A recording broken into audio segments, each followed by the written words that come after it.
Muchísimas gracias por la invitación. Primero que todo, un honor estar aquí en la FLANC y poder ser invitado. Muchas gracias al presidente, a Marcelo, y un honor poder estar, amigo Dani, frente a ti, hablando de patología, que tienes muchísima experiencia y que todos hemos ido aprendiendo de ti y de tu grupo al cabo de todos estos años. Entonces, voy a hablar un poquito acerca de la parte anatómica y un poquito acerca de la perspectiva.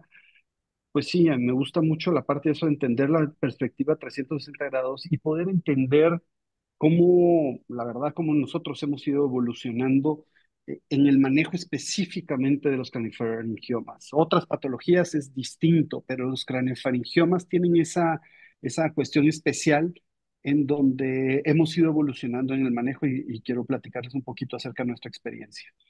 Entonces, primero que todo, ya se habló acerca de que sabemos las generalidades acerca de los craniofaringiomas. Es importante entender la diferencia entre el origen y los diferentes tipos de craniofaringiomas para poder entender, como mencionó Francisco, y van a mencionar acerca de los diferentes pronósticos y poder entender los diferentes tipos de la parte de estrategia, poder entender que son lesiones muy poco frecuentes en donde tienen que ser de preferencia manejadas en centros de referencia y es difícil ir haciendo esa experiencia debido a que son tumores poco frecuentes, pero pues es muy importante. Las manifestaciones clínicas no está de más decir de que esto tiene que ser un manejo en equipo en donde tiene que ir manejándose con las diferentes especialidades que ya todos sabemos por todas las disfunciones endocrinológicas que estas pueden llegar a tener. Los hallazgos, sabemos en cuanto a las generalidades, sabemos acerca de la parte de los hallazgos en cuanto a las diferentes reglas radiológicas. Y la razón por la que menciono todo esto es porque si podemos ver, vean ustedes en el 2011 todavía en libros muy importantes en la neurocirugía, en el Humans, se hablaba acerca de los roles entre la diferencia entre abordaje transcraneal, abordaje transestenoidal, las supuestas indicaciones de un tipo de abordaje, los beneficios de otros abordajes, y que realmente todo esto ha ido cambiando y ha ido cambiando al cabo de los años y al cabo de la experiencia que vamos haciendo. Entonces, al final de cuentas, creo que es muy importante tener una adecuada balanza, tener una adecuada experiencia para poder ir haciendo y determinando cuál es el mejor abordaje y las mejores decisiones para cada uno de los distintos casos. Entonces, por supuesto que el grupo de Pittsburgh hizo una serie de aportaciones impresionantes que cambiaron la historia, por supuesto, en la parte de los abordajes endonasales, con la parte de la reconstrucción. Eso vino a dramáticamente cambiar la historia de estos abordajes, y entonces esto nos permitió ir haciendo unos cambios en la tendencia mundial en el manejo de estos tumores, como vamos a ir viendo. Nosotros al principio, imagínense esto estamos hablando que para mí, digamos, nosotros todavía no contábamos con equipo suficiente, experiencia y todo, pero hoy por hoy no hay duda de que todo el mundo pensaría que esto sería una lesión manejada por vía endonasal. ¿Qué pasa? Nosotros estamos hablando que por ahí del 2015, 2016, teníamos estas lesiones y nosotros lo que digo, o sea, es válido, sino que todo depende de la experiencia que cada quien tenga, pero esta es mi experiencia de lo que nosotros fuimos desarrollando. Nosotros hacíamos un abordaje clásico, terional, donde podemos ver que hacíamos como lo hacemos como para otras patologías hoy por hoy, hacíamos una apertura del valle silviano en donde podemos ver hacemos un abordaje transilviano, como podemos ver, eh, donde vamos haciendo la disección, podemos ver que tenemos aquí el nervio óptico derecho, podemos ver el espacio interóptico donde teníamos la lesión totalmente en el espacio celar y discretamente supracelar. Vemos aquí la clinoides posterior. Vean que el espacio que yo tengo en ese entonces es un espacio donde estoy con una manipulación importante, veo la parte inferior del tumor, vean cómo estamos aquí haciendo esta manipulación. Yo veo estos videos y de alguna manera o sea, regresando a mi época, digamos, a esa época en donde yo veo que estoy manipulando mucho el nervio óptico, y vamos que tengo un poco espacio en el espacio óptico carotidio y realmente es parte de lo que teníamos en ese entonces. Si bien en ese entonces ya, por supuesto, que en Pittsburgh ya estaban manejando totalmente estos abordajes, nosotros aún no habíamos hecho esa curva de aprendizaje para este tipo de patología. Entonces, quería No, mostrar no necesitas estos ejemplos. saber cuesta de Queríamos mostrar estos ejemplos para ver cómo, para ir enseñándoles qué fueron las cosas que nos hicieron cambiar. Al final de cuentas, sí, pues podemos sin ningún problema nosotros y completamos la resección del tumor, sí hay cierta manipulación, podemos ver de que al final de cuentas sí queda el espacio, al final de cuentas queda totalmente limpio.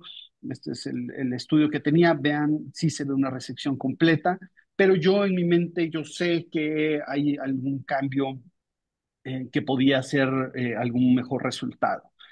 Después fuimos evolucionando con otros casos en esa época también, donde tenía este tipo de lesiones, donde a mí me preocupaba mucho la altura de este caso, la altura que tenía desplazando el tercer ventrículo, en donde es muy importante regresar y entender bien la anatomía de la parte del tercer ventrículo. Y entonces, en este caso, nosotros entendiendo eh, en su momento, pues dijimos, un abordaje interhemisférico en donde estamos hablando de 10 años atrás, en donde hacemos un abordaje transcalloso interhemisférico al tercer ventrículo. Aquí podemos ver que estamos entrando a un abordaje transcalloso. Hicimos una ampliación de la parte del foramen de morro y un abordaje transcoroideo para poder tener la exposición. Aquí vemos el plexo coroides. Me voy a ir adelantando un poco rápido. Más que todo lo que quiero es mostrar que yo estaba teniendo cierta dificultad aquí en tener una adecuada visualización. Sí, está bien, llegó al tumor, pero no me sentía yo cómodo en la parte de la exposición. Entonces, este caso, pues, o sea, sí, no me sentía cómodo en el espacio que estaba adquiriendo, en la iluminación, en la manipulación. Vean aquí, sí estoy manejando la patología, pero no tenía yo el control en ese entonces. Entonces, ese caso ya es un video viejito, pero lo fuimos complementando y fuimos iniciando con abordajes, combinándolo con abordajes transnasales que realmente estaba con ciertas limitaciones técnicas, como podríamos ver, anatómicas, técnicas, equipamiento y diferentes tipos de limitaciones. Entonces, sí, este paciente, como podemos ver, aquí tuvo el abordaje interhemisférico y el abordaje transnasal, tuvo un adecuado control tumoral. Y la realidad, ¿cuál es? Este paciente tuvo muchos problemas de memoria, al punto que para los que están en México sabemos, vean el equipo de fútbol al que le iban, sabemos que tenía un problema muy serio, pero sí tenía un problema, tuvo problemas de memoria en donde fue mejorando, pero a lo que voy es de que el resultado no era el óptimo. Entonces no nos dejaba sentirnos que estábamos evolucionando. Ya después fuimos diferentes tipos de casos teniendo una mejor exposición, teniendo un mejor equipo, teniendo una mejor visualización, ir avanzando gradualmente para poder ir teniendo una mejor exposición, como podemos ver en estos otros casos, diferentes casos, incluso pediátricos, en donde estos ya son de algunos años atrás, en donde podemos ver que la exposición no era aún óptima, íbamos mejorando de alguna manera con una mejor exposición, empezamos a entender que la visualización específicamente para los craniofaringiomas es fenomenal la parte endoscópica. Entonces aquí empezamos a entender esto, en donde el nivel de exposición que llegamos a tener en la parte alta de los tumores es muy, lo único es, sí, habría que ir mejorando la parte de la parte del abordaje.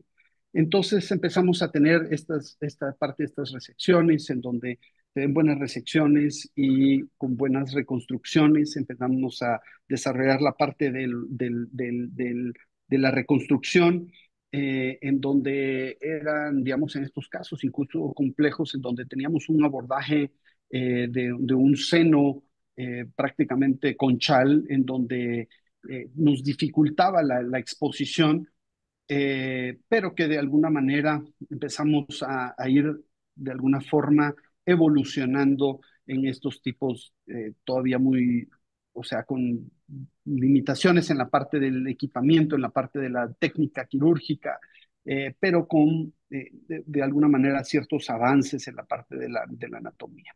Después, entendiendo estos abordajes muy importantes, estas publicaciones muy importantes del equipo del doctor Prevedelo, en donde con los años he ido entendiendo estos diferentes tipos de posiciones que pueden llegar a tener los craniofaringiomas, creo que eso ayudó mucho a ir desarrollando nuevas técnicas, como puede ser el entendimiento de las diferentes manipulaciones adicionales que podemos hacer, como es la transposición de la glándula hipoficiaria y la técnica microquirúrgica que podemos ir avanzando. Entonces, tomando en cuenta esas publicaciones del equipo en ese entonces de Pittsburgh, por ejemplo, teníamos esta lesión supracelar en donde se encontraba una calcificación totalmente por detrás de la silla y entonces empezamos a realizar lo que es la transposición y abrir y utilizar mejores corredores quirúrgicos.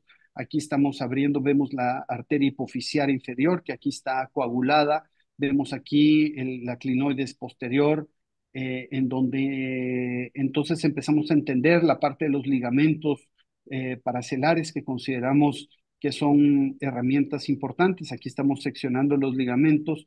Vemos que aquí en este punto vemos el seno intercavernoso superior, vemos la parte supracelar, la parte hacia el piso anterior, el abordaje transtubérculo y transplano esfenoidal, en donde vemos aquí la parte de los ligamentos carótido-clinoideos, y que tenemos y que vamos haciendo una liberación de espacios para poder tener una mejor exposición a esta lesión que iba a estar en una estrecha relación con el tope de la basilar. Entonces aquí vemos el tallo hipoficiario, vemos la parte del quiasma óptico, vemos la clinoides posterior, y entonces aquí vemos esta lesión que se encontraba bastante retrocelar, entonces que nos iba a dificultar y que debido a la manipulación no podía yo simplemente ir supracelar, sino que empiezo a entender de estos extra espacios que nos iba a permitir resecar estos fragmentos de calcificaciones. Vemos aquí, estamos entrando hacia el tercer ventrículo, vemos aquí estas adherencias a nivel del tálamo con calcificaciones, en donde podemos tener una mejor exposición. Aquí estamos ya dentro del tercer ventrículo, tenemos la comisura intertalámica, tenemos estas calcificaciones que están muy pegadas, y entonces de alguna forma vamos progresando, mejorando la parte de la reconstrucción, y con una mejor exposición y con una adecuada evolución clínica. Entonces, y después, ya más recientemente, tenemos otros casos más complejos, casos muy difíciles en donde se requiere la combinación de todo. Se requiere un poquito de la experiencia en abordajes transcraneales, un poquito del abordaje transnasales también. Y entonces este es un caso muy complejo en donde vemos que tenemos un componente muy grande supracelular. Tenemos un componente quístico muy importante en fosa posterior que incluso se va lateralmente, como podemos ver aquí, hacia la región petroclival. Entonces, son abordajes difíciles que muchos pensarían qué abordaje haríamos en este entonces, pero pues nosotros de acuerdo a esto análisis de la manera que se ha ido evolucionando esto, pues lo que decidimos fue comprender que el tumor tenía diferentes compartimentos y que había que atacar los distintos compartimentos como podemos ver aquí. Siempre los conceptos anatómicos son las partes esenciales, entendiendo que el tumor iba a tener esta composición, que este abordaje a la región celular y esto comprende mucho de que es prácticamente simultáneo, muy cercano a toda esta época de nuestra evolución en el laboratorio, en donde hicimos el manual del laboratorio de base de cráneo, en donde nos permitió ir entendiendo mejor esos abordajes. Entonces creo que esa parte es muy importante, donde no solamente son los abordajes de piso anterior, posterior, sino que también en la región retrocelular es sumamente importante como mencionamos. Entonces, esta anatomía, ir entendiendo que la parte anatómica, ver la protuberancia óptica, ver la parte del receso óptico carotidio lateral, la importancia del receso óptico carotidio medial, de la parte del receso clival, es sumamente importante para que nosotros podamos llegar a tener esa visión de 3X en la parte de la disección. Entonces, como les decía, todo esto realmente fue básicamente al mismo tiempo en que este crecimiento en la parte del laboratorio y de las disecciones nos permitió ir entendiendo de mejor manera la importancia, por ejemplo, aquí de coagulación de la arteria hipofisiaria inferior para poder tener la exposición de la clinoides posterior y poderlo poner esto en aplicación posteriormente para poder obtener abordajes similares a esto. Entonces, aquí lo que hacemos es de que iniciamos de primero, el paso uno es iniciar con lo que vamos a hacer con el colgajo. Una vez que nosotros vamos completando el abordaje en conjunto con nuestros fellows, entonces vamos teniendo una mejor anatomía de la pared posterior del seno esfenoidal, vemos el nervio óptico, vemos el receso óptico carotido lateral, la protuberancia de la carótida, vamos exponiendo esta parte de haciendo un abordaje en la parte celar y poderlo hacer lateralmente hacia la parte del seno cavernoso. Entonces, vemos que aquí estamos haciendo una exposición hacia el piso anterior, vemos que estamos removiendo plano esfenoidal, tubérculo celar, la región celar y la parte de aquí de la parte del seno cavernoso. Vemos, aquí estamos haciendo una exposición hacia el receso clival, voy a ir adelantando un poquito, muy importante, identificamos con el Doppler, y ahorita estamos aquí abriendo la pared anterior del seno cavernoso y con el hemostático nosotros estamos coagulando para que no tener un sangrado del seno cavernoso. Identificamos ya la carótida interna. Vean ustedes de que aquí estamos entrando justamente en ese plano entre la carótida, como se puede ver aquí y en la hipófisis, y entonces estamos removiendo aquí los ligamentos paracelares y vamos haciendo una exposición y podemos ver aquí el dorso celar. Ya después vamos abriendo y vamos exponiendo hacia la parte del piso anterior, y entonces voy a ir adelantando un poquito, pero vean ustedes que ya una vez que abrimos toda la parte del piso anterior, que liberamos la glándula y abrimos, en este caso nos fuimos incluso hasta clivus, entonces abriendo la parte del dorso celar, entonces ya tenemos un corredor de apertura bastante amplio que va desde el piso anterior, toda la parte retrocelar y incluso la parte retroclival. Entonces, estamos aquí haciendo la técnica, aquí disecando la arteria hipofisiaria superior, vamos haciendo y encontrando el plano de disección. Utilizamos igual que en la cirugía abierta, el aspirador ultrasónico, vamos con técnica, me gusta decir que es una técnica microquirúrgica al final de cuentas, porque estamos utilizando los mismos conceptos anatómicos, la misma, digamos, destreza en la parte de la disección. Y aquí ya podemos ver el tercer ventrículo, como podíamos ver, vamos liberando y solamente removiendo la parte segura de tumor.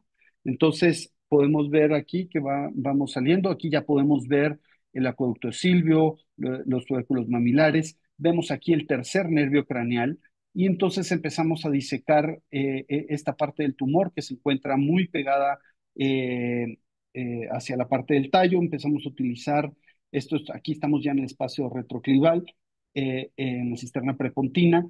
Vemos ahí, habíamos liberado el tercer nervio craneal. Vamos liberando esta parte del tumor que se encontraba totalmente retrocelar, eh, y vamos poco a poco removiendo estos fragmentos de tumor.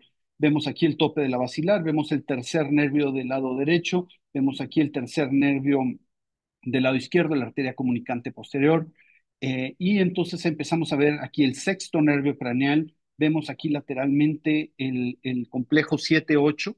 Aquí vemos el complejo 7-8, que el paciente tenía una parálisis facial inicial preoperatoria. Vemos que hay abundantes adherencias pegadas al tallo. Eh, por supuesto que uno ya después uno lo ve y uno dice, eh, tal vez se antojaba más o algo así, pero después vamos y vamos mejorando la parte de la reconstrucción y al final de cuentas es la parte del resultado postoperatorio en la parte de la reconstrucción, ponemos el colgajo. Uy, ¿qué pasó aquí? Y este es Espera un el minutico, resultado Diego. Sí, este es el resultado postoperatorio y uno podría pensar, pues sí, muy bien, pero no queda ahí todo. La realidad es que no queda ahí todo, como lo hemos platicado en otras ocasiones. Sí, uno puede pensar que la resonancia postoperatoria, post, muy bien, qué bonito, pero lo importante, al final de cuentas, el paciente, buena evolución clínica, con muy buena evolución, pero le doy seguimiento un año después y ¿qué pasa? Vuelve a crecer la parte de fosa posterior, vuelve a crecer, como podemos ver, que un año después de una cirugía vuelve a crecer el tumor. ¿Qué pasa? Lo complementamos con otro tipo de abordaje, un abordaje retrosigmoideo normal. Podemos ver en una posición sedente, esta es la posición que a nosotros nos gusta. Eh, eh, no- Encontramos un tumor sumamente adherido, como podemos ver aquí, un tumor que vemos aquí en los nervios bajos, vemos que estaba sumamente adherido. Eh, Como podemos ver, igual con técnica microquirúrgica, aquí estamos identificando el complejo 7-8 y pues vamos ahí con paciencia y tratando de ir liberando y siempre empezamos a ver con los conceptos anatómicos. Vemos aquí, estamos liberando el complejo 7-8, no me voy a ir esto vemos aquí el quinto nervio craneal, me voy a ir por cuestiones de tiempo un poco más rápido, pero vamos liberando la parte de los fragmentos hasta que al final de cuentas tenemos una fosa posterior completamente limpia y pues con cierta dificultad en el sentido en que había muchas adherencias, pero quedó bastante limpia. Entonces, este es el resultado ahora sí postoperatorio, ya después de los dos eventos, vemos de que es un este es el resultado clínico postoperatorio. Este lo van a poder ver próximamente en Operative Nerve Surgery, pero a lo que voy es de que se necesita complementar y evolucionar, complementar con diferentes tipos de abordajes. Entonces, en cuanto a la experiencia en nuestro servicio, cada vez ha ido específicamente solo para craneofaringiomas, en crecimiento muy importante la parte de los abordajes. Consideramos que para craneofaringiomas el abordaje endonasal es fundamental y cada vez hemos ido haciendo menos de los abordajes. Esto, por supuesto, si ustedes se dan cuenta, es 2020, es la época en que nosotros empezamos a hacer muchos abordajes en el laboratorio, mucha práctica con el manual de la base de cráneo, y todo eso, la verdad es que nos ayudó muchísimo para ir evolucionando en esa parte. También la parte del equipamiento es fundamental, tener un adecuado equipamiento que también nos tardó una buena cantidad de tiempo, pero hasta que tuvimos la parte del abordaje, de todo el equipamiento, nos ayudó a poder en conjunto con el equipo y con los diferentes, todos ir mejorando en esa parte del entrenamiento, ir mejorando, como había mencionado antes, la parte del laboratorio. Entonces, las conclusiones al final de cuentas es siempre analizar cada uno de los casos. Hay que ir evaluando tanto los casos como la evolución personal, como la evolución de tu institución, el crecimiento personal de tu equipo y todo eso solamente se logra al realizar la práctica en el laboratorio, la cual es absolutamente esencial y siempre conjunto con la parte de laboratorio, con la parte de residentes, de fellows, pues siempre todo el equipo continuar mejorando. Entonces, esa es nuestra experiencia que quisiera compartir y muchas gracias por la oportunidad. Dieguito, mil gracias. Vamos a dejar las preguntas para el final, si yo creo que nos queda tiempo. Eh, Dani, are you ready? Queria fazer um comentário só de Diego, para parabenizar Diego pela excelente charla, demonstrando de forma progressiva como cambiou a prática de uma forma espetacular. O que gostaria de dizer é que o que me gostou, a parte que mais me gostou é da M-transposição, Diego, Gracias. porque a M-transposição é particularmente algo que minha criação. Sí, es Porque un, antes de la M-transposición hacíamos con la transposición completa y prácticamente todos los pacientes perdían función glandular. E interessante que hoje trabalhei num craniofaringioma e fiz uma transposição, M-transposição hoje, num craniofaringioma grandíssimo hoje. Então, um dia especial para apresentar uma charla de craniofaringioma aqui. Mas me gusta muito que está haciendo a M-transposição, vários casos, muito bello, muito belíssimo.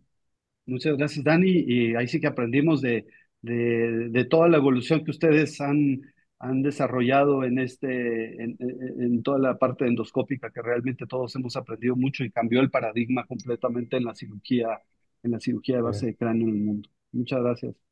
Gracias. Posso?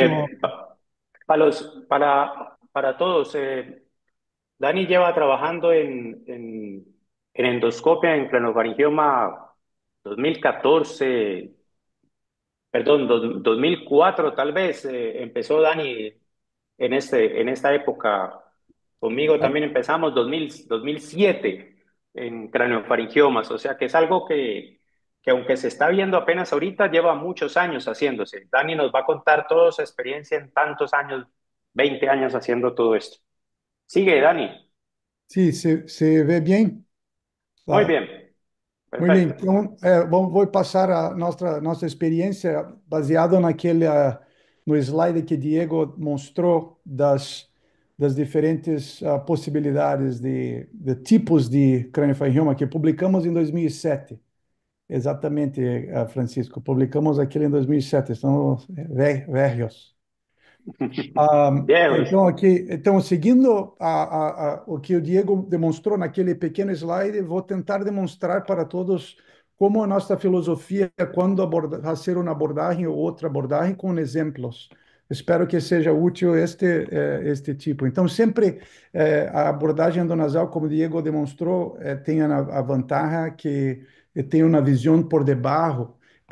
Portanto, então, se pode fazer uma visualização do quiasma e do hipotálamo e fazer uma decisão se há uma ressecção mais agressiva ou menos agressiva, dependendo se está pegado ou não está pegado ao cérebro. Então, é uma abordagem com princípio de base de crânio, com visualização muito boa, muito importante a cirurgia bimanual, que como vocês viram vídeos de Diego, sempre com duas mãos, com uma outra pessoa segurando a câmera é muito importante porque inicialmente os otorrinos estavam fazendo com a mão apenas, isso não se pode.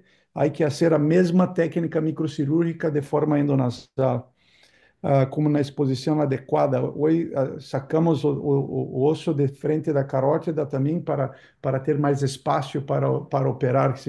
Se queda muito osso, é difícil a manipulação dos instrumentos. Então, há que fazer uma exposição muito boa e sempre prestando muita atenção nas hipofisárias superiores. A hipofisária inferior se coagula e saca de um lado apenas, não há tanto problema. Pode ser uma diabetes insípidos temporária, mas as hipofisárias superiores, muito importante preservá-las para manter a irrigação dos nervos ópticos. E sempre tentando identificar o talho hipofisário muito temprano na cirurgia para tentarem algumas possibilidades de preservar a função hipofisária. E como estava dizendo, o ângulo de visão por debaixo é muito importante para ser uma decisão se vai sacar todo o tumor ou se vai ser importante que se quede uma parte no hipotálamo ou nas vias ópticas, muitas vezes. E a reconstrução vascularizada, como o Diego demonstrou. E aí me gostou muito que Carlos vai falar depois sobre o craniofaringioma. Quando não há classificação, nós outros cambiamos o modo de fazer a abordagem, porque há a possibilidade de que seja um craniofaringioma papilar. E se for papilar, hoje se pode utilizar inibidores BRAF, de BRAF. E ele vai falar sobre isso. Eu vou só mostrar um exemplo no final de como hacemos a nossa a nossa estratégia nesse tempo, mas sempre de uma maneira general, praticamente para todos os crâniofaringiomas adamantinomatosos, sempre vamos tentar a melhor ressecção possível, mas sempre com o balance de preservar a função, principalmente das vias ópticas e da função hipotalâmica. E se puder preservar a função hipovisária, melhor. Então, esse é sempre um balanço que temos que fazer, a cirurgia que me gusta muito, porque essa estratégia é importantíssima. E agora, então, no caso dos papilares, é mais importante porque se pode tratar com medicação nesse ponto. O que é interessante é que o pessoal de Boston já estão cambiando, não chamam mais o craniofaringioma papilar, estão dizendo tumor supracelular papilar e craniofaringioma adamantinomatoso. É como duas entidades totalmente diversas e diferentes. Então, há que fazer um planejamento já preparado para encontrar essas duas patologias. Como o Diego demonstrou, essas slides, esta é da nossa publicação de 2007, do tipo 1, que é anterior ao talo hipofisário, tipo 2, que é por dentro, que era o caso que operei hoje, pela manhã e pela parte da tarde, que esses são casos que são longos muitas vezes, e do tipo 3 por detrás do talo hipofisário, que nesses são casos que sempre hacemos uma M-transposição, e antes, no início de nossa carreira, hacíamos total, a transposição total, que não intento a não fazer mais, apesar da transposição total oferecer uma visualização muito boa da fossa interpeduncular, ele acaba desconectando a drenagem venosa da glândula hipofisária. Portanto, então, sempre hacemos a hemitransposição quando possível. E nos casos que é totalmente de terceiro ventrículo, que nós chamamos de tipo 4, aí todavia há necessidade de abordagens cranianas, como o Diego demonstrou, e por vezes há tumores. Tenho um caso também, Diego, de um craniofaringioma que foi para a fossa crural e para detrás da ambient, e também um retrosigmoide. Tem um caso também, como quando aquele caso de Osted. Mas mais comum, os craniofaringiomas que são dentro do terceiro ventrículo, que nós chamamos de tipo 4, há necessidade de uma abordagem transcalosa ou transcortical ou via lâmina terminalis. Então, vamos só demonstrar uns casos. Este é um caso que nos marcou muito porque era de La Cília, e esse, então, passamos a chamar do tipo 0. E a abordagem é como de um adenoma hipofisário, porque ele se comporta como um adenoma hipofisário por debaixo do diafragma celular. Então, se é na abordagem endonasal, hacemos como uma ressecção de um adenoma hipofisário, com uma ressecção total nessa linha que foi muito bem. Então, esse é do tipo 0, que seria uma abordagem direta. Tipo 1, há necessidade de abrir a cília e o tubérculo celular. E aí sempre operamos entre o quiasma e o talho hipofisário. Praticamente este é o corredor de cirurgia. Então, aqui só para demonstrar um exemplo, sempre com os dois manos, fazendo uma ressecção com a sharp dissection, com dissecção progressiva, preservando as hipofisárias superiores. Então, aqui se vê bem abrindo, e se vê que aqui o quiasma óptico e aqui o talo hipofisário por detrás. Então, não vou passar todo o vídeo, mas a ideia desta apresentação, dessa charla, é mais para demonstrar a filosofia de como hacemos. Então, sempre aqui, então, essa cirurgia, nesse caso, cortamos o tumor em duas partes, e daí sacamos a parte que estava ventral ao talho hipofisário, que está por ali, e depois sacamos esta parte secundária que estava mais lateral. Então, aí foi muito bem. Então, este aqui, o pós-operatório, você vê, você pode preservar muitas vezes o talho hipofisário em vários casos, e aqui, então, demonstrando este caso tipo 1. Este é um outro caso tipo 1 que é muito interessante, porque também mostra a mesma coisa. Vou passar já diretamente. Sempre iniciamos procurando o talho hipofisário, e daí depois hacemos a dissecção. Esse é o Nico, que aspira e corta, que facilita muito a cirurgia. Como o Diego disse, nós aqui nos Estados Unidos temos um pouco de facilidade com os instrumentais, que muitas vezes é difícil na América Latina. este e facilita muito aquele instrumento para fazer o debulking do tumor e progressivamente sacar. E aqui, neste caso, sacamos tumor, que daí trabalhando sempre entre o nervo ópticos e o talo hipofisário. Então, neste caso, preservamos o talo hipofisário por debaixo e aqui a visão do terceiro ventrículo por debaixo e a reconstrução sempre com corgarro nasoseptal. Então, este é o tipo 1, mas interessante que este caso foi 4 ou 5 anos e esta senhora aí teve uma recorrência depois de 5 anos, repentinamente. Estava vendo ela todo ano sem problema, não, sem radiação, e aí teve uma recorrência deste tipo. E aí se pergunta, vai ser novamente uma abordagem endonasal? O fellow estava, não, vamos fazer endonasal, vamos fazer endonasal. E aí não há sentido, não há sentido, porque vai se observar aqui um tumor que está extra paramediano por arriba do nervo óptico. Então não há porquê. Então neste caso fizemos uma abordagem transciliar, abrindo aqui a cisterna óptico-carotídea e aí dissecando arriba do nervo óptico.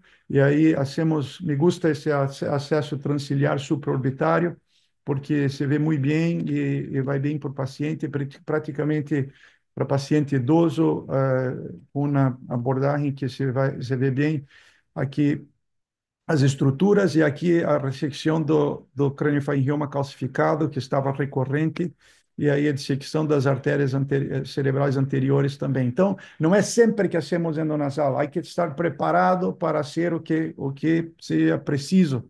Então, aqui demonstrando a ressecção total desse tumor via a incisão supraciliar, aqui com fechamento da ladurra e aqui o pós-operatório. Então, de tipo 2 agora, tipo 2 é dentro do talo hipofisário. Praticamente a cápsula do tumor é o talo hipofisário. Então, muitas vezes me recordo bem num caso que realizei de um tipo 2 e ao final que fiz toda a cirurgia, saquei todo o tumor, preservei o talo hipofisário e o neurocirurgião de Egito, que estava em sala operatória, em quirófano, doutor Prevedelo, não vai sacar a cápsula?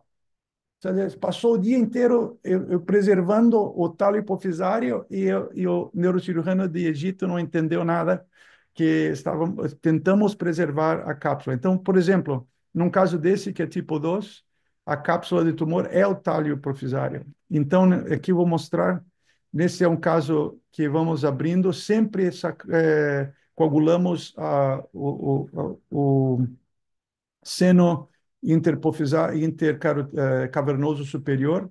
E quando expõe o talo hipofisário, se vê aqui que está alargado.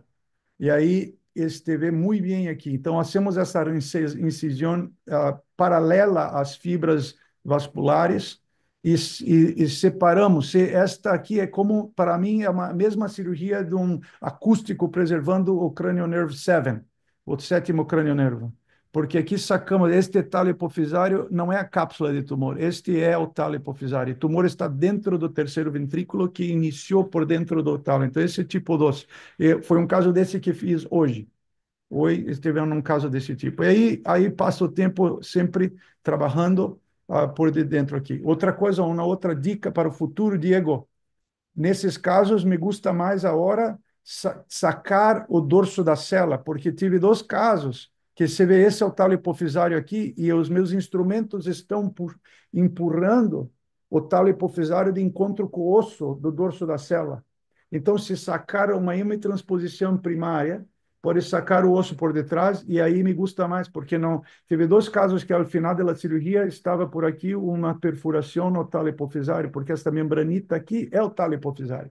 E se sacar o dorso da cela, inicialmente, melhor, porque aí não há aquela pressão. Compreende? Essa é uma dica mais recente de estratégia. E aqui, então, aqui sacamos do tipo 2 por dentro, e aí sempre tentando o máximo possível preservar esta membranita aqui, e aí ao final vai muito bem, vamos sacando, e o talo hipofisário está preservado. E vou te dizer que não todas as funções da glândula hipofisária estão preservadas, mas o paciente teve função preservada parcial neste caso. E aqui está sacando tudo e foi muito bem. Aqui o pós-operatório e aqui demonstrando. WhatsApp. Aqui o tipo 3, que é o tipo por detrás do talo hipofisário. Nestes casos, hacemos uma M-transposição para arriba, chegar aí. Então, aqui demonstrando como Diego mostrou 2, 3 casos de transposição, vou mostrar só rapidamente aqui a mesma coisa, exatamente como o Diego demonstrou. Hacemos uma abertura intracelular. Vou fazer uma pausa aqui neste vídeo. Uma diferença para tumores de fossa interpeduncular, faço uma transposição intradural.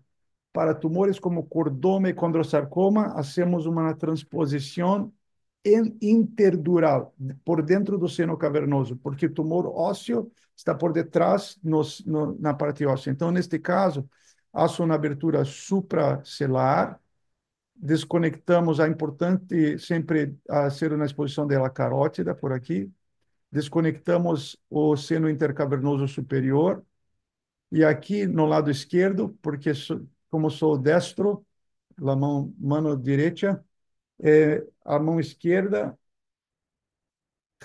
faz uma retração da glândula hipofisária. Então, me gusta mais uma hemitransposição para tumores simétricos do lado esquerdo do paciente, porque a minha mão direita fica livre para manipular. Então, aqui, soltando os ligamentos, mas é intradural. Tá? Esta é uma ressecção entre a túnica da glândula hipofisária e a parede medial do seio cavernoso. E aí, com essa exposição, aí cortamos a dura lateralmente e inferiormente, e depois por detrás também. Fazemos uma ressecção completa dessa dura, coagulando. Aí, muito importante prestar atenção na hipofisária superior, que pode estar muito cerca desta região da dorso da cela. E aí, coagulamos e cortamos aquela região posterior. E aí isto dá acesso, então, ao dorso da célula, clinoide posterior, se pode sacar tudo depois dessa manobra. Então, aqui daí se pode abrir a dura e se pode trabalhar arriba, lateralmente e por debaixo da glândula hipofisária para esses tumores que vão muito baixos. Então, funciona bem. Aqui vou já mostrar mais para frente para ganhar tempo. Aqui você vê a hipofisária superior, um ramito aqui estava pela frente. Tumores podem ser calcificados. E aí sacamos o tumor, e daí com espaço, o terceiro nervo também estava por ali. Vamos sacando toda esta região calcificada. E aí com espaço para trabalhar, uh, elevando a parte inferior do tumor. Interessante que os crâniofaringiomas respeitam a lâmina de Liljeqvist, e aí, então, se pode, se aqui está o terceiro nervo, e aí vamos dissecando toda essa parte arriba da Liljeqvist, e de terceiro nervo a terceiro nervo. Para os tumores que vão laterais ao terceiro nervo, é importante hacer outro tipo de abordagem, porque aí não é seguro hacer ressecções laterais. Então, por aqui, não vou mostrar todo o vídeo, mas essa é a ideia de sacar tumor via uma transposição nos casos do terceiro tipo. Este é um outro caso de transposição, também que hacemos já faz alguns anos, e neste caso, porque o tumor estava adentrando na cília, e aí hacemos uma hemitransposição, neste caso do lado esquerdo, porque o tumor estava adentrando por detrás, junto com o talo hipofisário. Este é como ao final, e aí a glândula todavia conectada e com a drenagem venosa contralateral. Este é o pós-operatório, paciente com função normal. Aqui demonstrando que a maioria dos casos em hemitransposição não temos problemas com a parte endocrinológica, somente diabetes insípidos transitória, que é comum. Este é um outro caso mais recente aqui, demonstrando que agora temos, como o Diego disse, este é um equipamento novo, esse é ultrassom. E aí, com ultrassom, antes de abrir a cília, podemos ver aqui o craniofaringioma. Esse era um caso que não sabíamos inicialmente, eu vou mostrar a imagem novamente aqui, que se era um adenoma hipofisário, que coisa era esta, estava um pouco estranho. Então, intraoperatório, com esta imagem, teve certeza de que era um craniofaringioma pelo este aspecto do ultrassom. E aí abrimos a região supracelular e sacamos o tumor aqui com com preservação da hipofisária superior e do talo hipofisário também. Aqui só para passar o vídeo mais para frente, você vê aqui, sempre preservando as estruturas, trabalhando entre o óptico e o quiasma óptico e o talo hipofisário. Aqui estava o último, a parte que estava pegado aqui ao talo hipofisário, mas foi possível preservá-lo e aqui está a ressecção completa. Interessante deste caso é a utilização do ultrassom. E nos casos de tumores intraventriculares de tipo 4, aí existem possibilidades de fazer a abordagem endonasal. Neste caso, eu sempre, vou pôr uma pausa aqui, sempre observo onde está o nervo óptico, o quiasma, utilizando as cerebrales anteriores. Então, o quiasma está por aqui, aí um espaço que podemos adentrar dentro do tumor endonasal, é possível, então utilizo esse é um caso que foi possível utilizar abordagem endonasal.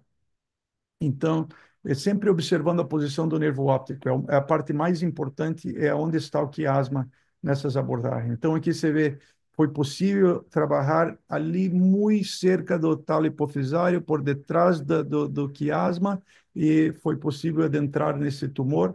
Este é interessante porque era um caso de papilífero. E sacamos o tumor de uma maneira que acabou sendo na ressecção completa. A nossa abordagem inicial era para ser uma biópsia possível para utilizar os inibidores BRAF, mas acabou que a ressecção foi muito boa e o paciente se quedou bem com a função hipofisária preservada.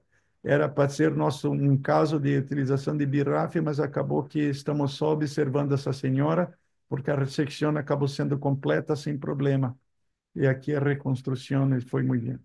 Então, quero terminar mostrando que, por alguns casos, o nervo óptico é muito baixo e esta abordagem, se não é possível fazer uma ressecção de um tumor de terceiro ventrículo como este por aqui, então utilizamos ou uma abordagem intraventricular com esses tubos. Aqui um exemplo de uma abordagem transventricular, transcortical, e aí se pode trabalhar com microscópio e fazer a ressecção do tumor, mas como o Diego demonstrou, é sempre muito difícil, são pequenos espaços e não é fácil. E aqui um exemplo, outro problema que você vai transcortical, se pode se quedar tumor na parede lateral ipsilateral do terceiro ventrículo, então não é ideal. O que estou fazendo mais recentemente, em casos que eu observo que o quiasma está aqui por debaixo, e o espaço muito pequeno para adentrar num tumor muito grande como este, o ventrículo já está dilatado.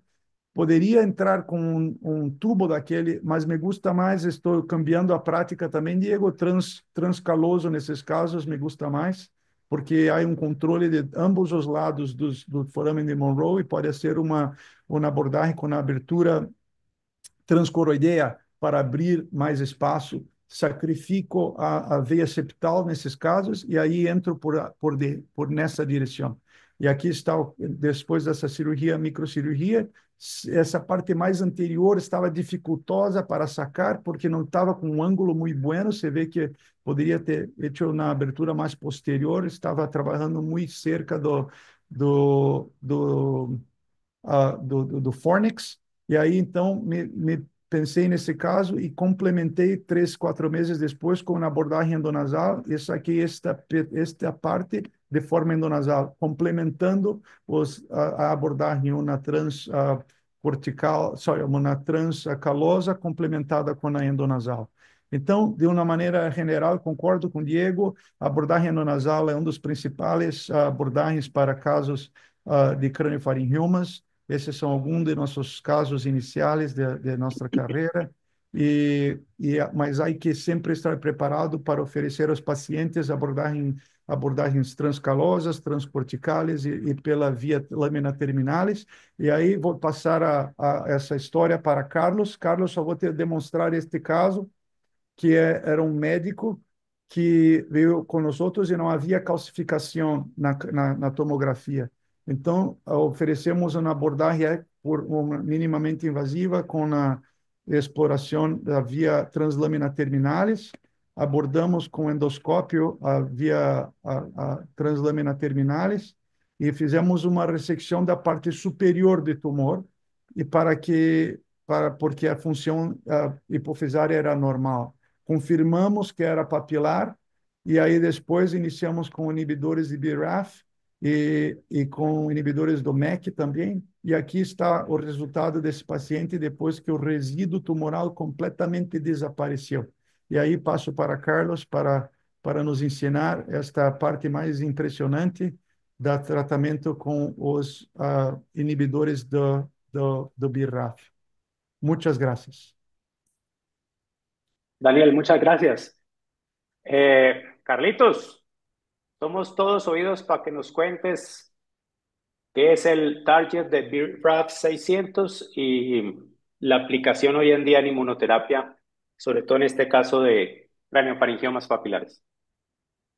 Bueno, Francisco y a todos, muchas gracias por la invitación. Realmente para uno desde la parte clínica es muy interesante escuchar y poder presenciar también estas sesiones porque ustedes saben cuál es el pecado nuestro como clínicos. Decimos, hay que operar y ya, como que esa parte queda para ustedes y uno en la inocencia pues de la parte clínica uno cree que es algo no fácil, sabemos que es difícil, pero no se imagina todo lo que hay detrás y a veces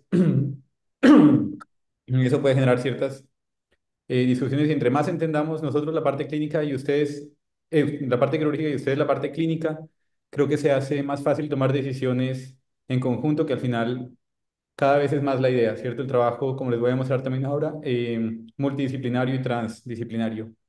Entonces, muchas gracias, Francisco, de nuevo por la invitación. Voy a compartirles mi pantalla, déjame ver, lo tengo. Qué pena la demora, estaba pensando que lo tenía acá. Bueno, me avisan, sí, esperen, cierro esto acá. Sí, Eh, PowerPoint, lo siento, ya voy a ver. se está viendo perfecto. Está viendo, vale, entonces pues la pongo en modo presentación. Entonces, Francisco me invitó para hablarles un poco del estado del arte en inmunoterapia. Esto es un tema bastante extenso si lo hablamos sobre todos los gliomas y todos los tumores de origen neurológico, pero entonces es un abordaje más general para entender la vía de señalización y específicamente hablando de base de cráneo, centrarnos un poco más en craniofaringioma. Esa es información que ustedes ya saben, lo que ya nos comentaban en la primera charla, una neoplasia benigna del sistema nervioso central con una incidencia muy baja que hace que sea una enfermedad huérfana, como nos decía Francisco, de histología en la clasificación de la Organización Mundial de la Salud grado 1. Esto hace que tenga una supervivencia global muy alta, hasta 86% a 5 años, e incluso puede ser cercana al 100% y debemos enfocarnos cada vez más en, como dicen ustedes y lo saben, en el manejo de la morbilidad asociada a la enfermedad. Tiene una presentación bimodal, déjenme ver. Una presentación bimodal con una mayor incidencia en niños entre 5 y 15 años y luego, como ustedes saben, en adultos entre 50 y 74 años, siendo el tumor no neuroepitelial más común en los niños y hace parte de más o menos el 1.2 a 4.6 de los tumores intracraneales en pediatría, pero solo el 1% en adultos. Y se han descrito en varios grupos que hay una mayor incidencia en Asia y en África. Puedo pasar a la siguiente, déjame ver. Ya. Esto creo que lo podemos pasar porque ustedes son más expertos que yo en esta parte, en reconocer bien cómo se forma la lesión tumoral y las características que tiene en cuanto a su ubicación, pero sabemos que tiene la gran mayoría de las veces un componente supracelular hasta en el 95% de los casos. Y las principales complicaciones de la lesión como tal, como ustedes lo saben también muy bien, se deben al efecto compresivo sobre estructuras vecinas. Como nos lo dijeron ahorita en la charla previa, antes se consideraban dos tipos de craniofaringioma, el papilar, ¿cierto? Y el adamantinomatoso. Sin embargo, ahora se considera ya que incluso pueden ser dos tumores diferentes. Uno, el craniofaringioma adamantinomatoso, que es del cual yo tengo de pronto un poco más experiencia porque es el más prevalente en pediatría, y el tumor papilar, que sería prácticamente exclusivo de edad adulta y es del que más vamos a hablar ahora porque tiene la implicación de la mutación del BRAF. El tratamiento estándar sabemos que es la cirugía, pues ustedes lo saben más que nadie, y la radioterapia en los casos recidivantes. Sin embargo, al igual que ha pasado con muchos otros tumores, sobre todo en el sistema nervioso central, les voy a mostrar cómo el paradigma ha ido cambiando un poco y cada vez se piensa más en el tratamiento médico, incluso para lesiones benignas, cuando hay terapia específica.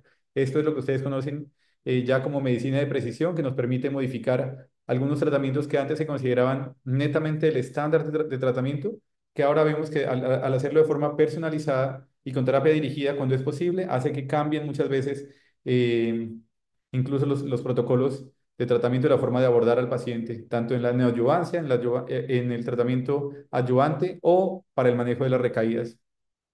Sabemos que por la localización de esta lesión hay muchas veces una necesidad de una reintervención ante una recaída de la lesión. Esto aumenta significativamente el riesgo de efectos secundarios graves, principalmente discapacidad visual, déficit neurocognitivo y algo que nos importa a nosotros mucho como oncólogos pediatras, las alteraciones hormonales, que nos hace pensar mucho más en qué tratamientos médicos podemos administrar a estos pacientes. Aunque, como ustedes saben, el craniofaringioma papilar pues no es el más común en edad pediátrica. Este estudio que es uno de los que ya nos mostraba, muestra que hasta el 95% de los craniofaringiomas papilares albergan la mutación del BRAF B600C. Y por eso nos vamos a centrar en esa mutación y voy a mostrarles algunas particularidades que hacen que debamos ser muy cuidadosos en cómo incluso pedimos los estudios para esta mutación. Entonces, solo para nombrar, el craniofaringioma adantinomatoso, que es el más común en pediatría, tiene una mutación similar a la que presentan, por ejemplo, el medulloblastoma clásico, que es una mutación del ligando WNT, que hace que haya una activación constitutiva de betacatenina, lo cual hace que esta sea independiente del ligando WNT. Por eso esos tumores en la patología van a expresar, los neuropatólogos van a reportar sobre expresión de betacatenina. Hasta el momento no existe una terapia target específica para este tipo de tumor, que es el más común en pediatría y que, como ustedes saben, tiene un componente generalmente quístico más prevalente o significativo, que hace que de pronto se puedan hacer abordajes neuroquirúrgicos diferentes o adyuvantes al tratamiento convencional de la resección completa, como por ejemplo el drenaje quístico o la instilación de medicamentos a nivel intraquístico, la colocación del catéter malla que utilizamos para el drenaje, o bueno, otras vías que ustedes conocen para el drenaje del líquido quístico, que al decomprimir, al disminuir el tamaño del quiste, causan la decompresión que muchas veces genera una mejoría clínica del paciente, pudiendo ser este un manejo que en el caso de los niños, a nosotros nos importaría mucho, por ejemplo, retardar un poco la cirugía si logramos controlar los síntomas, preservar un poco más la función hormonal, aunque sea unos años, para que además se facilite el abordaje quirúrgico y después se pueda pensar en el abordaje quirúrgico o no, dependiendo del caso y de los avances que pueda haber en esta vía. Ojalá encontrando en algún momento una vía, un medicamento target para esta patología. En cuanto a la vía RAS, MAP quinasa. Esta es ampliamente conocida, no es algo nuevo, es algo que se viene estudiando desde 1960 cuando se hizo el descubrimiento de la proteína RAS. Sin embargo, a medida que han pasado los años, se ha podido adentrar cada vez más en el estudio intracelular y se conoce ya mucho mejor cómo es el funcionamiento de esta vía, RAS-MAP quinasa, lo cual nos ha permitido conocer en qué tumores es prevalente esta mutación o se puede encontrar y cómo podemos llevar terapia dirigida a los diferentes tipos de mutaciones que presenta esta vía de señalización. Entonces hay terapias ya de primera línea, de segunda línea, terapias combinadas, como vamos a ver, que son efectivas tanto en los gliomas de bajo y de alto grado, en primera línea o en la recurrencia, como para el craniofaringioma papilar. ¿Cuál es la vía de señalización RAS, RAF, MEC, ERK o MAP quinasa? Acá vemos el receptor activado, ¿sí? Se activa por una vía de señalización por un factor de crecimiento como el EGF. Eso hace que se dimerice el receptor transmembrana y esto, el primer punto de activación es esta proteína naranja que vemos arriba, que es la RAS, que se fosforila, se dimeriza y activa a RAF. RAF forma complejos con las proteínas de MEC, ¿sí? Y esto al final va a activar al ERK. ERK es la proteína que va a ingresar al fosforilarse al núcleo para regular la proliferación, diferenciación y supervivencia celular. Esta es una vía de señalización que se presenta en muchas células en el cuerpo y esa es la vía fisiológica normal. Entonces, por eso es tan importante conocer las mutaciones que se pueden generar aquí. Importantes los puntos acá, RAS, RAF y MEC principalmente. pero sabemos que para otros tumores hay tratamiento incluso para EGF. Todo este conocimiento en tumores, en gliomas de bajo grado principalmente, y ahora en craniofaringioma papilar, se ha derivado del conocimiento de tumores por fuera del sistema nervioso central, como son los melanomas, que es donde inicialmente se empezó a abordar esas terapias dirigidas. Entonces, ya sabemos que existen mutaciones o aberraciones del BRAF, pero existen diferentes mutaciones y esto lo debemos conocer muy bien para saber qué tipo de exámenes debemos pedir. Si estuviéramos hablando de un glioma de bajo grado en el que por la localización de la lesión no puede haber una resección completa, podríamos pensar en la resección parcial o en la toma de una biopsia dependiendo de la localización, esto abordándolo de forma multidisciplinaria para tomar una biopsia en la que nos permita saber qué tipo de mutación tiene el paciente. No solo pedir la mutación del BRAF, que es la mutación clase 1, por ejemplo, en el caso de los gliomas, ya que hay gliomas que tienen mutaciones clase 2 y clase 3. Les voy a hablar de las tres con esta gráfica. La mutación clase 1, digamos que es la más sencilla, es esta que ustedes ven mi señalizador ahí, ¿cierto?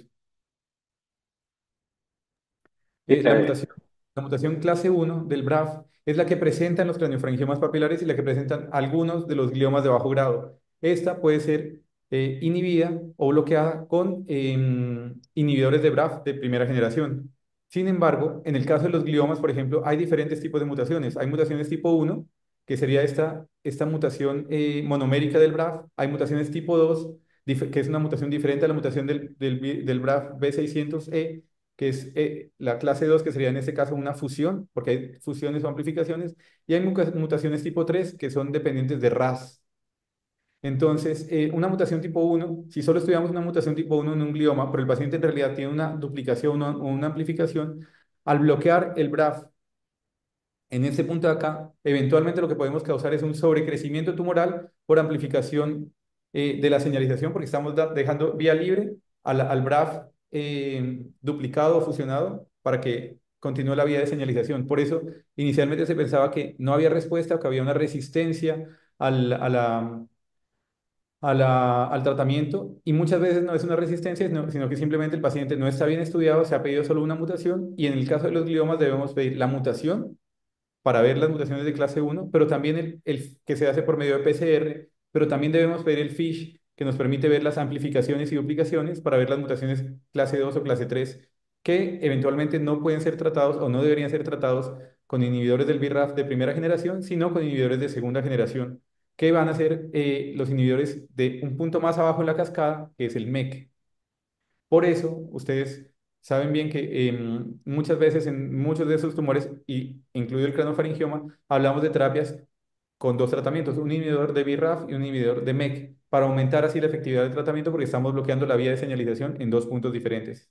Sin embargo, eventualmente en un craniofaringioma papilar con monoterapia, con un inhibidor de primera generación como el bemborafenib o el dabrafenib, se podría inhibir la proliferación celular, ya que es una mutación clase 1 en el 95% de los casos, ¿vale? Esto es súper importante. Acá vemos el paralelo de la vía de señalización normal a la izquierda, cómo proliferan las células normales y cómo por cualquiera de estas mutaciones, clase 1, clase 2 o clase 3, hay una amplificación no constitutiva, una señalización no constitutiva, es decir, que está de forma constante independientemente del receptor transmembrana, que hace que se active constantemente esta vía de señalización, promoviendo de forma normal la proliferación celular.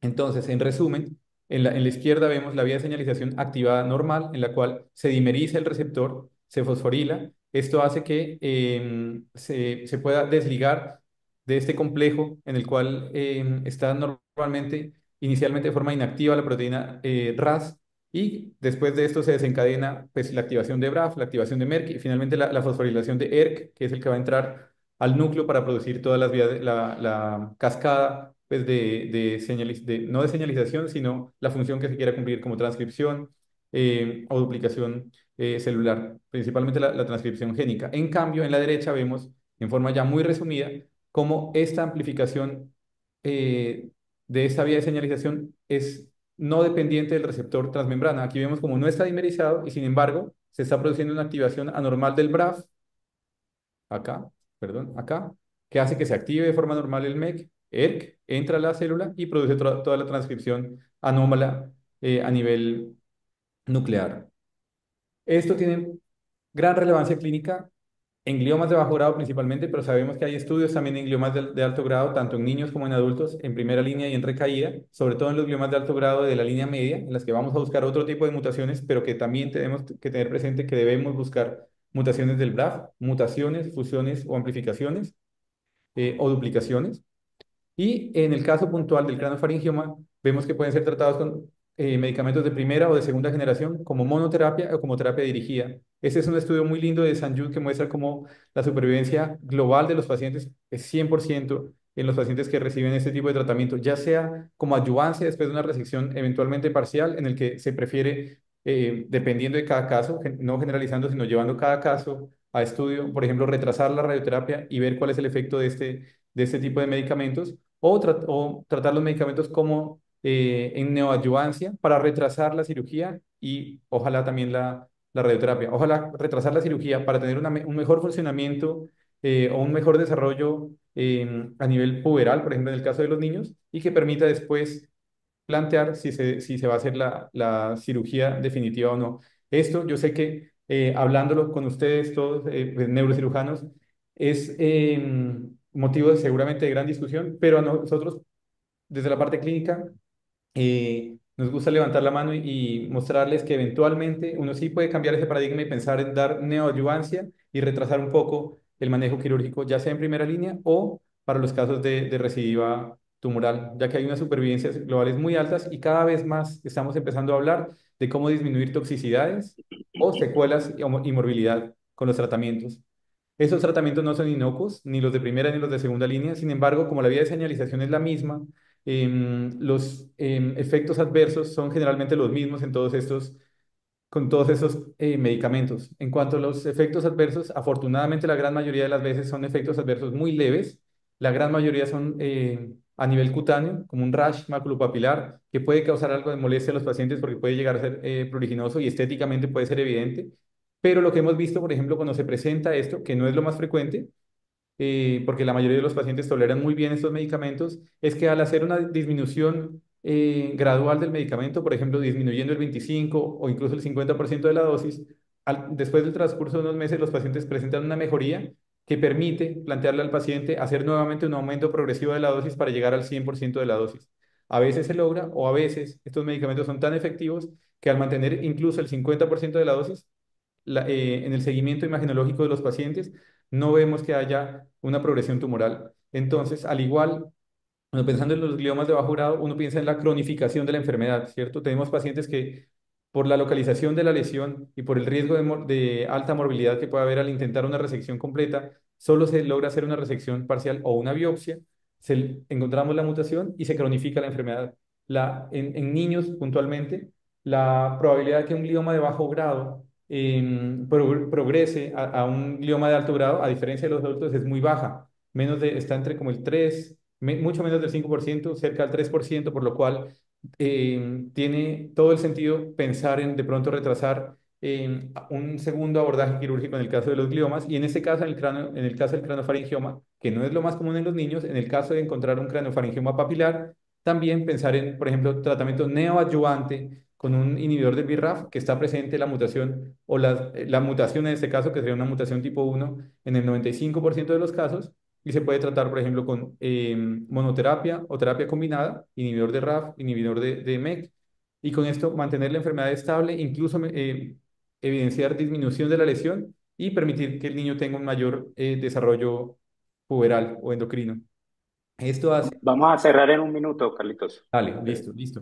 Entonces les quiero mostrar este esquema que encontré, en el cual vemos cómo dependiendo de si la histología es adentinomatoso o papilar, cambia el abordaje completamente. El de mayor prevalencia pediátrica, digámoslo así, tiene una mayor claridad en cuanto al manejo quirúrgico porque realmente no hay ningún tratamiento médico que sea efectivo, pero en el papilar vemos que si está la mutación, que va a estar presente en el 95% de los casos, uno puede hablar, como les hablaba, les nombraba ahora de neoadyuvancia con inhibidores del BRAF/MEK. El número de ciclos todavía no se sabe porque la casuística es muy baja y porque todavía no hay tanta experiencia, pero se puede después de eso pensar en una cirugía definitiva o la radioterapia cuando deba ser conveniente, pero retrasándola en la medida de lo posible. Para nosotros en oncología pediátrica esto tiene gran relevancia. Y por eso el cambio del paradigma que les digo es hablando de una terapia multimodal en la que obviamente teniendo en cuenta el aspecto quirúrgico, la experiencia del grupo tratante, que deben ser tratados estos pacientes en un centro en el que tengan amplia experiencia en el abordaje quirúrgico, la condición endocrinológica del paciente, las alteraciones visuales o neurológicas que tenga el paciente, se puede hacer el abordaje quirúrgico o eventualmente la neoadyuvancia. En conclusión, la mutación del BRAF B600C es muy clave en el craniofaringioma papilar, 95% de las veces presente. La vía MAP quinasa es un objetivo terapéutico relevante, como ya les mostré, y las terapias dirigidas mejoran definitivamente el pronóstico en casos seleccionados. Esto no se puede generalizar tampoco, así como la conducta quirúrgica, que ustedes la conocen perfectamente, tiene diferentes modalidades y elecciones dependiendo del caso y de la localización del tumor. La terapia médica también dependiendo no solo de la presencia de la mutación, sino de la edad del niño o la edad del paciente adulto, la localización de la localización del tumor y la experiencia que se tenga y las posibles secuelas que pueda generar el abordaje quirúrgico. Se requieren más estudios para conocer realmente la relevancia o la importancia que va a tomar esa neoadyuvancia, sobre todo en los pacientes. No tienen relevancia significativa en edad pediátrica, como les decía, porque el papilar lastimosamente en niños es muy poco prevalente y el papel exacto de esta terapia dirigida en el algoritmo de tratamiento aún está por perfilar. Eso es lo que quería mostrarles, espero haber sido claro y estoy abierto también a todas sus preguntas. Nuevamente, muchas gracias por la invitación. Bueno, muchas gracias, Diego. Muchas gracias, Carlos. Dani, quiero tomarme nomás 1 o 2 minutos para hacer como un resumen y con eso doy apertura a unos 10 minuticos, yo diría, de preguntas. Si me permiten, quiero como concretar con unas diapositivas como algunas ideas de todo, si les parece. Eh, Dame un momentico. Permitir. ¿Me confirman si ustedes están viendo? ¿Están viendo, cierto? Bueno, yo creo que uno de los primeros conceptos que hay que tener en craneofaringiomas es que, como decía el doctor Predevelo, los craneofaringiomas, y Dani, es que los craneofaringiomas son una patología muy compleja que se necesitan tener el concepto que hay 4 tipos de craneofaringiomas, pero definitivamente la mayoría de los craneofaringiomas son de acceso por vía endonasal. Es súper importante tener en cuenta, como bien lo decía Diego, Daniel, la anatomía. En la anatomía hay que tener en cuenta, porque aquí hay gente que es residente y está en proceso de fellow. Esto es un craneofaringioma. Aquí tenemos el quiasma óptico y esto que tenemos acá son las hipofisiarias superiores que siempre debemos preservar. En este caso, estamos ante un paciente con un craneofaringioma tipo 2, en donde el craneofaringioma es del infundíbulo, por lo tanto, no es fácil preservar en este caso el craneofaringioma. Estamos preservando la hipofisiaria superiores y debemos preservar siempre el plano para resecar el craneofaringioma y siempre debemos hacer esto, una microdisección. Tratamos de no utilizar curetas, disección con ambas manos y preservar todas las estructuras. Aquí estamos viendo las comunicantes posteriores, la carótida y siempre preservar al máximo todas las estructuras. Entonces, siempre utilizar disección bimanual. Vamos a mostrar los videos por temas de tiempo para que para eso estuvieron los expositores. Y en lo posible, que tengamos una resección completa, no a mostrar el posquirúrgico completo y tener un paciente en muy buenas condiciones. Y esto es lo que le decía, lo que presentaba el doctor Predevelo y hacía mucho énfasis. Tratar de que al final de cirugía tengamos esto que es el infundíbulo preservado en el paciente, no solamente ver lo bonito de la basilar y la bifurcación de la basilar y ver todo lo que es el tercer ventrículo, sino que podamos tener el tallo infundibular conectado completamente para tener una función completa hipofisiaria del paciente en un paciente que tenía un postquirúrgico con una resección completa. Este paciente lo operé ya, no les miento, hace más de 10 años. Este es el postquirúrgico, al otro día, esto es con permiso del paciente mostrando la cara, y créame que el paciente con un craneofaringioma con resección completa, hoy en día está sin diabetes insípida y sin reemplazo hormonal. Entonces, el objetivo de la resección es una resección completa que logramos con unos tumores de este tamaño, lograr resecciones completas y que logremos en el paciente lograr un control de la enfermedad lo mejor posible en el paciente y tener pacientes con calidad de vida. Este paciente me llegó muy jovencito y está en este momento en 9º grado. El paciente con muy buen control de la enfermedad. Tener pacientes con patologías graves, como esta paciente, por ejemplo, que me llegó caquética de Venezuela, con una enfermedad desastrosa, pero poder al final de la enfermedad lograr una resección completa en la enfermedad y lograr en ella el mejor control de la calidad de vida. Quería mostrar también un poco esto en donde el doctor Narváez mencionaba lo de los catéteros Maya. No sé las experiencias de los demás, pero la experiencia que yo tengo con los catéteres de Maya es perversa cuando le meten quimioterapia. Los pacientes me han llegado a mí de verdad, me han llegado a mí con hemiparesia.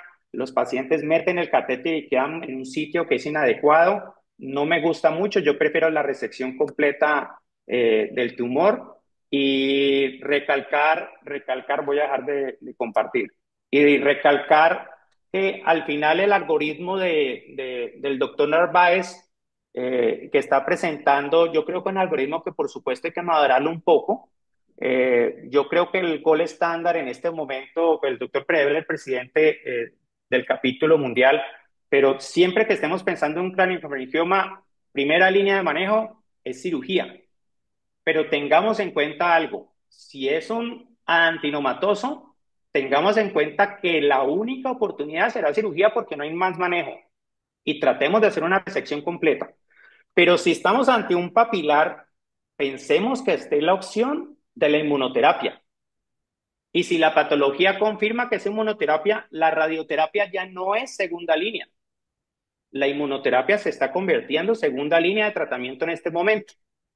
Entonces, las discusiones de antes, que si resección parcial, que si resección completa, si estamos en un centro de referencia y tenemos las mejores herramientas, tenemos el entrenamiento adecuado, la resección completa es la mejor herramienta que podemos utilizar hoy en día.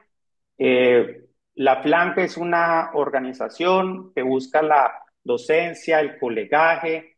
Acompañémonos y estamos seguros que estamos ante un grupo de amigos que si tenemos un caso complejo, llaman a Diego, ya me llaman a mí, le llaman a cualquiera de nosotros y estamos todos dispuestos a ayudarnos entre todos para lo mejor para nuestros pacientes ante esta enfermedad, que es una enfermedad huérfana muy difícil. Abro el tema a preguntas y discusiones. El que quiera aportar algo o quiera de pronto preguntar a los panelistas, bien pueda.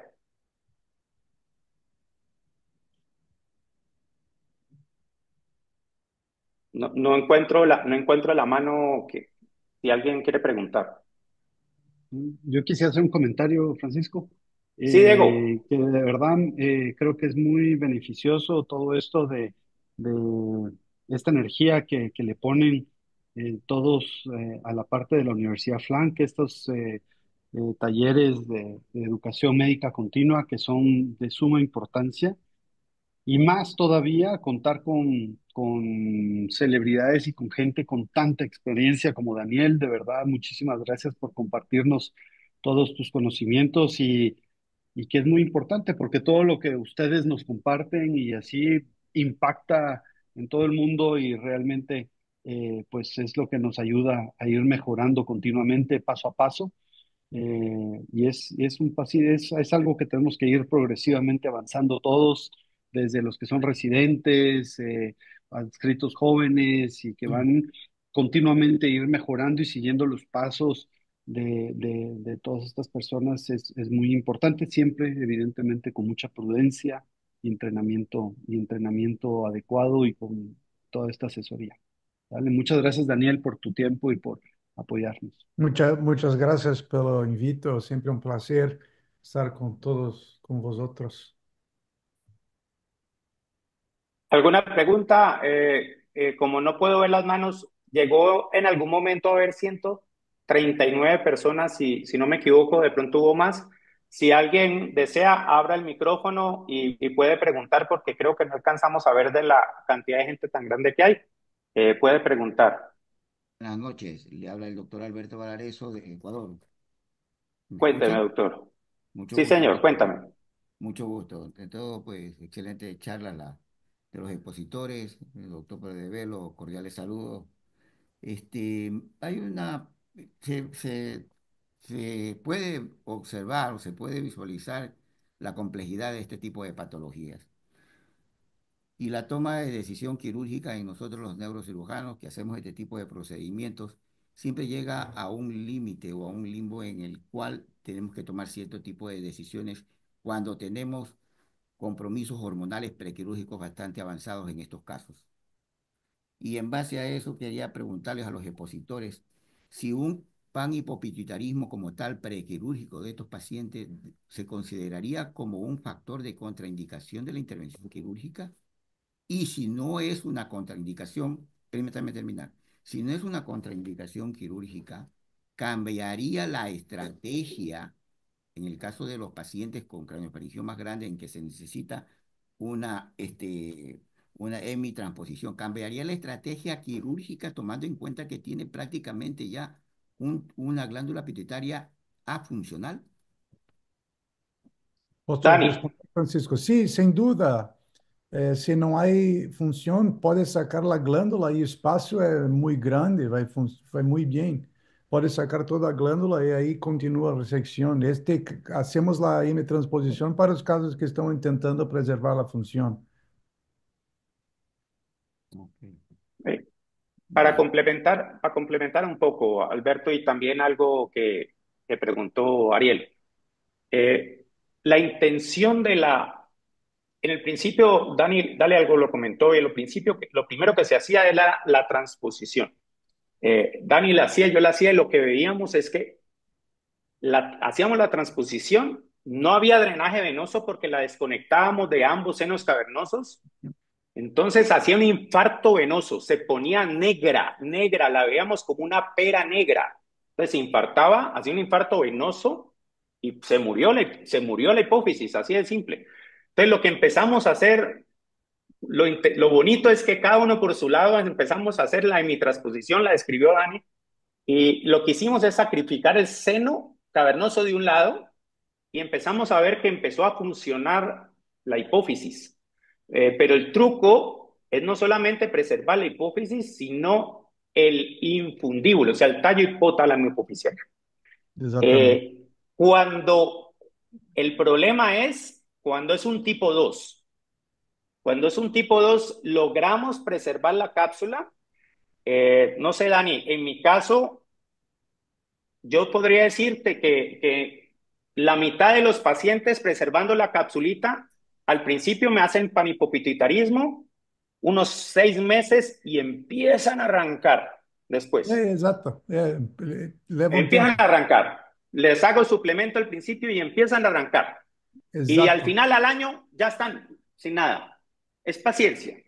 Eh, entonces, si me preguntan a mí, y es algo que los endocrinólogos que trabajan conmigo han aprendido, es entre la catástrofe que es un craneofaringioma que da panhipopituitarismo, sí o sí con el tiempo lo va a hacer, con diabetes insípida. Así es. Catástrofe visual, catástrofe de memoria, catástrofe de comportamiento, catástrofe de hidrocefalia y todo lo demás, versus un panhipopituitarismo controlado. Paréntesis, no estoy diciendo que sacrifiquemos el No, infundíbulo. exactamente. Así es. Yo creo que si uno lo hace controlado, tratando de salvar el infundíbulo en lo posible y no a lo violento como uno a veces ve tan, Así es. yo creo que es viable, como lo mostró Daniel, como lo traté de mostrar al final en el resumen.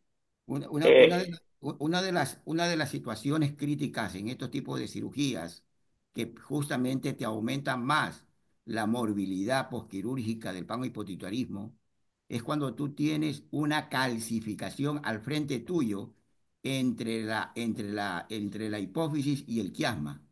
Esas grandes calcificaciones prácticamente que son un verdadero reto para los neurocirujanos, son tan difíciles de sacar que prácticamente en algunas ocasiones tú puedes claudicar y probablemente no poder retirar y no avanzar.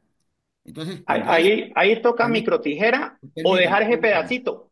Permítame terminar. Ujú. Entonces, ese tipo de tumores, las estrategias, las planificaciones, en primera instancia, tomar en cuenta que cuando tú tienes una calcificación tan grande en este espacio, casi siempre, la mayoría de los pacientes ya tienen un panhipituitarismo compromiso de diabetes insípida y muy probablemente durante el procedimiento quirúrgico, casi siempre, una sección del tallo pituitario propio de la misma calcificación que ya te produjo. Entonces, la proyección visual en la que uno ve a esos pacientes posteriores a la cirugía es mucho más complicado de aquellos en el cual no vemos las calcificaciones. Con respecto a lo que usted comentó de la tijera y todo, es verdad, es decir, hay técnicas quirúrgicas, aspirador ultrasónico, microdisectores y todo eso, pero podemos llegar incluso a veces hasta tener que hacer microdrilado dentro de la misma calcificación, con la finalidad de que nos permita sujetarlo y permitir una mejor disección y ir reduciendo el tamaño de estas calcificaciones. Pero sí es importante dar a entender de que cuando tenemos estos tumores así tan grandes, con calcificaciones, la posibilidad de que estos pacientes terminen con un panhipotiroidismo o definitivamente si no lo tienen, van a terminar con un panhipotiroidismo y a veces con una diabetes insípida alta. Eso es muy importante determinar. No es el mismo como el craniofaringioma que no tiene la calcificación. ¿Alguna otra pregunta? Eh, Francisco, perdón, tal vez si puedo Claro, comentar. Byron. Bueno, tal vez, en primer lugar, agradecer mucho a los expositores, profesor Mendoza Rosito, profesor Brevedelo, a todos, el doctor Narváez, obviamente, y muchas gracias por participar. Realmente la Universidad Flank se siente orgullosa de tener un alto nivel con ustedes aquí, participantes de lujo, realmente que uno aprende muchísimo. Quería tener dos cosas. Realmente yo creo que se ve que podemos decir que prácticamente un craniofaringioma no llega a tener verdaderamente una cura y realmente dependemos mucho de este tratamiento multidisciplinario.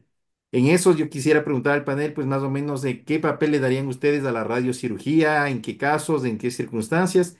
Y la segunda, también hablando del papel multidisciplinario, ¿qué consideraciones tienen, por ejemplo, cuando la parte quística del tumor está, por ejemplo, abajo y muchas veces la parte sólida arriba, donde muchas veces se ha dicho que se favorecen los abordajes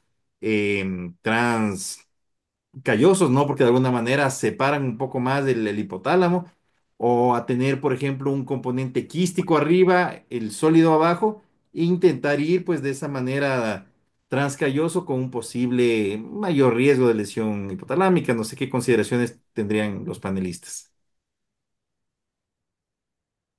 Daniel o Diego, ¿creen? Buenas noches, doctor Guzmán.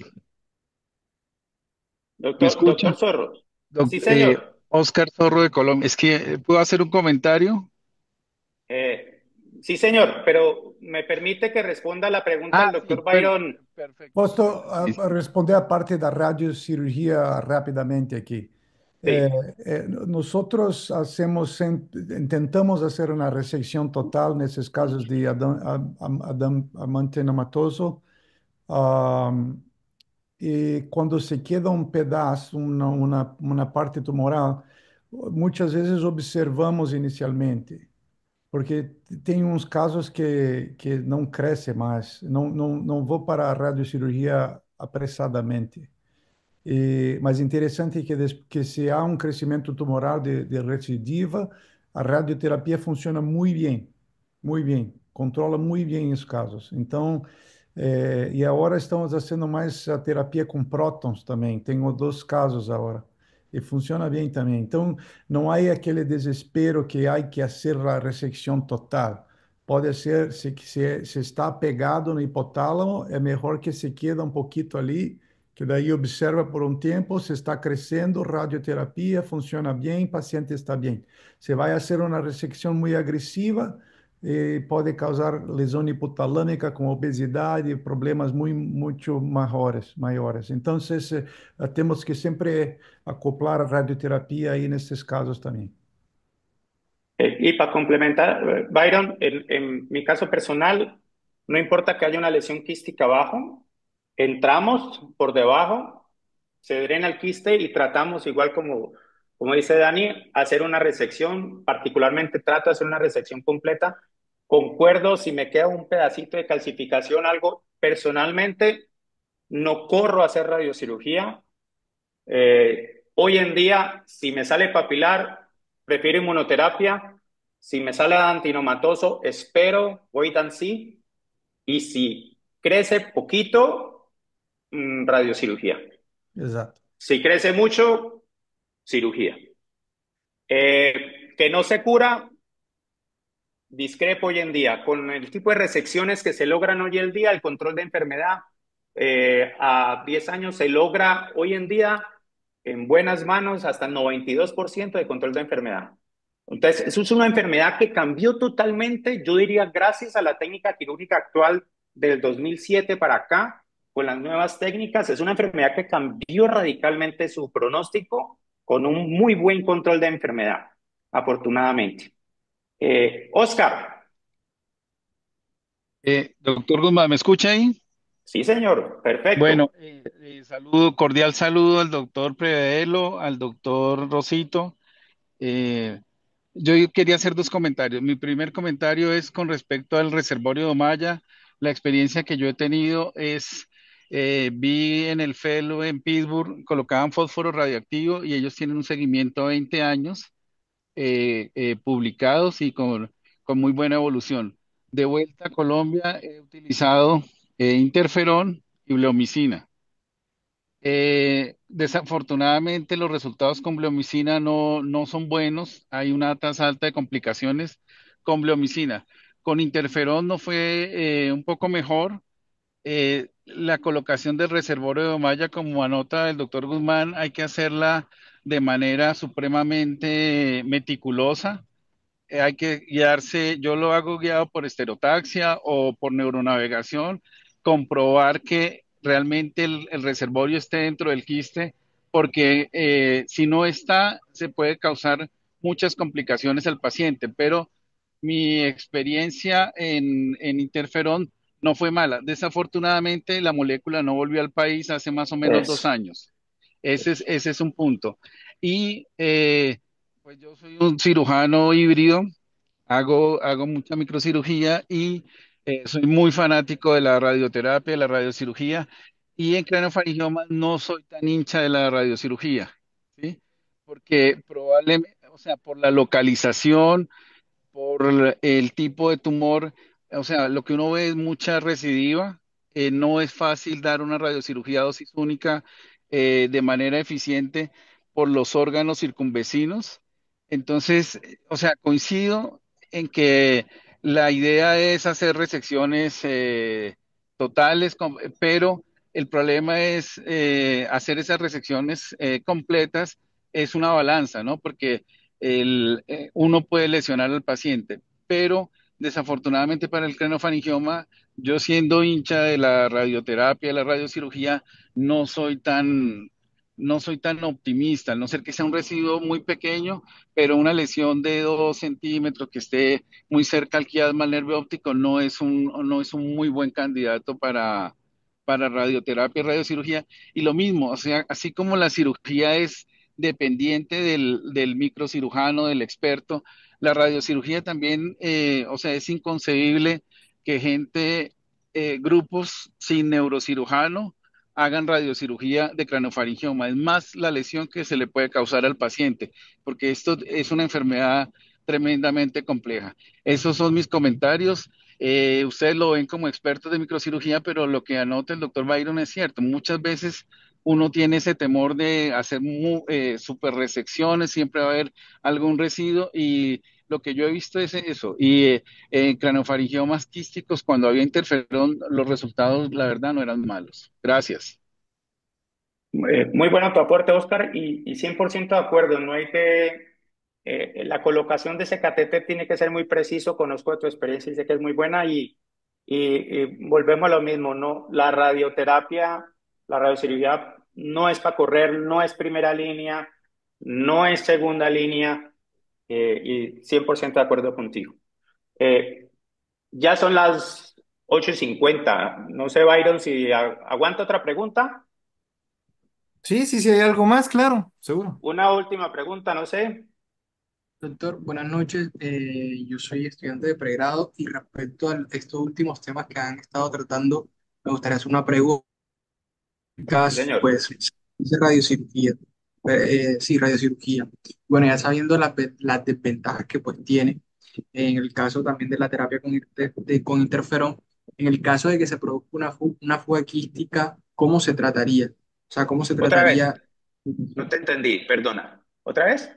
Ok. Que en caso de que Bueno, haya una recaída tumoral de tipo quístico, exactamente, ya ya. sabemos las desventajas que se producen en fuga quística, ¿cómo podría fluir ese después de la terapia? Perdón si te entendí la pregunta. En caso de que vuelva a haber una recaída tumoral y esta recaída tumoral sea quística, Exactamente. O sea, ya. cómo esa fuga Ya. quística que produce podría ser Entonces, el tratada. plan, si me preguntan, y no sé si los panelistas quieren responder, pero siempre que haya una recaída tumoral, lo primero que uno tiene que volverse a preguntar es, excepto en los papilares tal vez, es primera elección, cirugía, segundo, cirugía y tercero, cirugía en craniofaringiomas. No sé, Dani, recaída tumoral, Yeah. Hacemos cirugía surgery, también, tendencia a hacer cirugía. surgery, É caso a cirugía. caso também, depende se era um tumor que estava muito apegado ao hipotálamo, aí há que fazer outras considerações, mas em geral sempre considero a possibilidade de envolver com a cirurgia num tumor que é com recorrência. Sí. Siempre, la primera opción siempre en recaída con craniofaringioma es cirugía. Tengo, no sé, Dani, tengo un paciente que quiero mucho, lo operé la primera vez cuando tenía 3 años, hoy tiene 17 y es el caso que más veces he operado, lo he operado 4 veces. Está divino, es el que mostré en la foto. Y tiene una calidad perfecta, está ya para entrar a la universidad, está muy bien, es un adentinomatoso y lo importante es siempre pensar que ese es un familiar de uno y tratar de darle lo mejor posible al paciente. Eh, pero siempre yo creo que la mejor opción es cirugía. Ok, muchas gracias, doctor. Sí. Bueno, Daniel, sé de tus tiempos tan difícil, te quiero agradecer inmensamente participar aquí.